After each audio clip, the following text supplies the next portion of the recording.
let's talk about the music. The Cheetah Girls 2 had a soundtrack. Now, the album that just came out, TCG, is that separate from the whole kind of movie canon, or is that? It is. That's one of our first that is our first in studio album. Yeah. So it's basically it's not connected with the movie. All the soundtracks, talking about strutting through the streets of Barcelona, that kind of stuff is from obviously taken right out of the script. And so this was the TCG was our first opportunity to write on the albums and to also just really dive in with topics we wanted to talk about love, talk about friendships. There's so many things that we got to talk about. The trials and tribulations of being in the spotlight and the pressures and stuff like that. We just got to sit down and write with a bunch of amazing producers, and the album just turned out so awesome. We love it. Now, do you guys, because your solo album, because I was listening to Fuego, love that song. Fuego is awesome. Last night I swear I listened to it 50 times. And so, you know what I mean? It's just like, come on, Fuego, Fuego. It's I just love it. And I'm just like, oh, somebody else is just like, what are you listening to? I'm like, it's the Cheetah Girls. Do you want to distinguish the Cheetah Girls sound from what Sabrina Bryan's going to put out? Because the other song that's on your website sounds very different, I think. Oh, definitely. Well, the songs that are on the website right now are also, they're pretty old. So the song difference that I want to do, both the Cheetah Girls and the stuff that I'm doing is dance songs. Yeah. But I want mine to be more towards the pop side, where the album songs and the stuff that the Cheetah Girls do tends to be a little bit more R&B, little bit. And so for me, I really like songs that you hear and it's you don't really need to hear a remix. It's that kind of thing. Like an SOS Rihanna is exactly just the genre of just really just club banging, just dance music. That's where I really focus on, because that's where my background is in dancing. And obviously with Dancing with the Stars, you got to see a lot more of me, with just being able to move, and that's exactly what I want my music to do to people. How did you get involved with Dancing with the Stars? Did they see that scene in Cheetah Girls 2 with she can dance? No, because of that scene, I almost didn't get on it. Oh, really? Yeah, because they know that there's a lot of backlash of people having too much experience or whatever. Okay. And so they asked me if I would be interested. After I actually took my mom for Mother's Day to the season before, I got her tickets to the semifinals. Yeah. And I had never really even watched the show, and I sat there and I was just like, oh my gosh, it's just all the glitz and glam and, just the excitement of a live show. And I loved it. I thought it was awesome. And then they came and asked me if I would be interested. And we started doing meetings and negotiating from there. And it was just so exciting. I just was it was one of those things. I just knew that it was going to be an awesome opportunity for me, and I got so many amazing things come out of it. It's just been incredible. What are some of the amazing things that you have? I think the most amazing thing is the friendships I've come out of it. Mel B is someone who I just look up to so much. I mean, I'm at the LA show of the Spice Girls in her dressing room with her, and Posh and all of them, Jerry, and all of them are just walking around. You're just oh my gosh, and it's nothing. I could sit and talk to Mel on the phone for hours and never get bored. It's just amazing.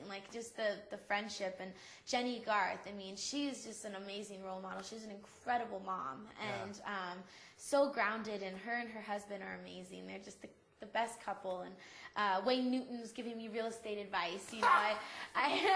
It's just I just bought a place in Vegas, and he was telling me, kind of where to go. He helped my parents with the real estate agent to go to, and all that kind of stuff was just wow, it's really weird. Yeah. When you were doing the show, I remember watching it, and because Dancing with the Stars is the show. There's a lot of TV shows, but those are the ones I stay home to watch Monday, Tuesday, and you were so amazing on it that I was like, she is going to win it, at least get to the finals. And when you were eliminated, how did you feel? And what now? Months have passed. How do you feel now? Well, I think that it was so shocking. It was just it had felt like someone just took a big boulder and pushed me against the wall, when it happened. And it was just out of nowhere. I felt, Mark and I were so proud of every single dance that we did.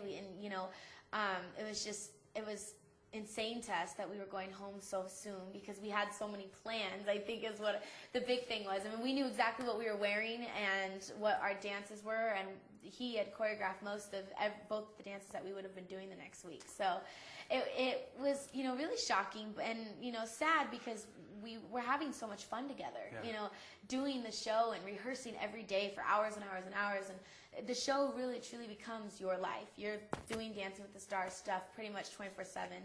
If you're not rehearsing, you're having to do your interviews. If you're not doing interviews, you're off doing press somewhere, and it's just constant work for you. And it's fun. It's all exciting. And for it to just go, oh gosh, what am I going to do tomorrow? I don't have rehearsal. That was what was weird. Yeah. What did you learn from it, from being eliminated early, looking back now? I think that, being put in a situation on camera live in front of millions of people of, a true emotion of, sad and upset, but being able to kind of keep your composure was something that I didn't, if you would have asked me that I was going to be able to do that, I would have said no. I would cry, I'll be upset, I'll be screaming at people or whatever, you never know. Yeah. And the fact that I was able to kind of just hold it together, and the biggest thing I learned was really to take every moment in and just don't take advantage of anything. I was so upset. That was the only week that I didn't take my camera backstage before the show. And I usually take tons of pictures with everyone, and we're all in our costumes, and we're all excited to go on stage. And that was the first week I hadn't done it. And it was just like, oh, I have tons of pictures and tons of memories, but it just, you can't ever let yourself take advantage of moments. You have to really, really take them in and cherish them. Now, on the tour here, you're dancing with Mark again. Yes. What's the best thing about having Mark as your partner? Oh, he's so sweet. He's, extremely patient. And the fact we just click and vibe, and he has me laughing all day. I never stop laughing around him because he's such a goofball. But he's got, a huge heart. And so we just have fun together. It's I don't know, when you have somebody who you do nothing but laugh, it's it makes every aspect of work not work at all. Yeah.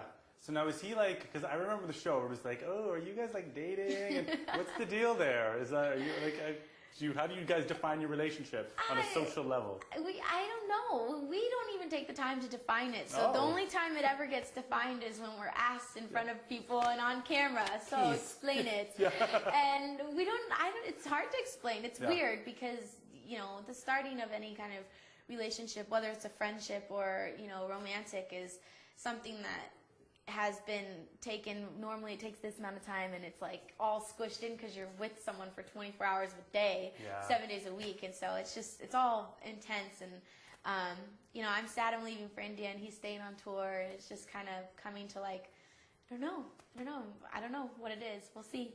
Yeah.